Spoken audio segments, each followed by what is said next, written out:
வணக்கம் ஃப்ரெண்ட்ஸ், இன்றைக்கி நம்ம பார்க்க போகிறது உருளைக்கிழங்கு சுதி. இதுக்கு தேவையான பொருட்கள் என்னென்னு ஸ்க்ரீனில் இருக்குது, பார்த்துக்கோங்க. இப்போ ஒரு கடாயில் 2 ஸ்பூன் எண்ணெய் ஊற்றிக்கிறோம். 1 ஸ்பூன் சோம்பு, 3 துண்டு பட்டை, நீளமாக நறுக்கி வச்சுருந்த வெங்காயம், 1 தக்காளி, அப்புறம் நறுக்கி வச்சுருந்த உருளைக்கிழங்கு, 4 பச்சை மிளகா, இது எல்லாத்தையுமே அந்த கடாயில் சேர்த்து வதக்கிக்கோங்க. இப்போ நம்ம இதை எல்லாத்தையுமே நம்ம எடுத்து வச்சுருந்த 2வது 3வது தேங்காய் பாலில் தான் நம்ம இது எல்லாத்தையுமே வேக விட போகிறோம். தேங்காய் பாலில் வேக விடும்போது அதோட டேஸ்ட் ரொம்ப சூப்பராக இருக்கும். இது எல்லாத்தையும் சேர்த்தாச்சு. இப்போ தேங்காய் பால் சேர்த்தாச்சு.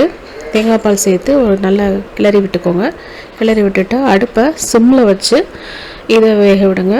ஹை ஃப்ளேமில் வைக்காதீங்க. இப்போ ஒரு 1/4 ஸ்பூன் மஞ்சள் தூளும் சேர்த்துக்கோங்க. இதில் சேர்த்துட்டு மூடி போட்டு 10லேருந்து 15 நிமிஷம் நல்லா வேக விடுங்க.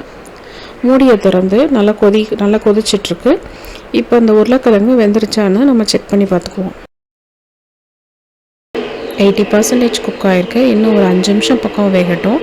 இப்போ உப்பை செக் பண்ணிவிட்டு உப்பு சேர்த்துக்கோங்க. சேர்த்துட்டு இப்போ நம்ம இதில் உருளைக்கிழங்கு வெந்துருச்சு. இப்போ நம்ம இதில் எடுத்து வச்சுருந்த தேங்காய் பாலை சேர்க்க போகிறோம்.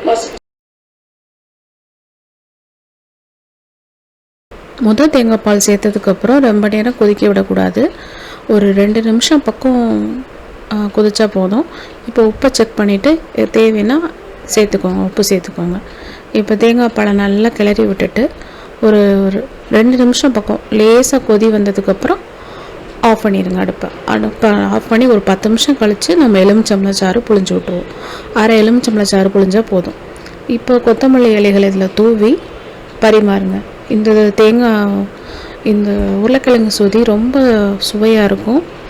எல்லாருமே சாப்பிடலாம். இடியாப்பம், தோசை, சாதம் எல்லாத்துக்குமே செட் ஆகும். இடியாப்பத்துக்கு நல்ல காம்பினேஷனாக இருக்கும். ட்ரை பண்ணி பாருங்கள்.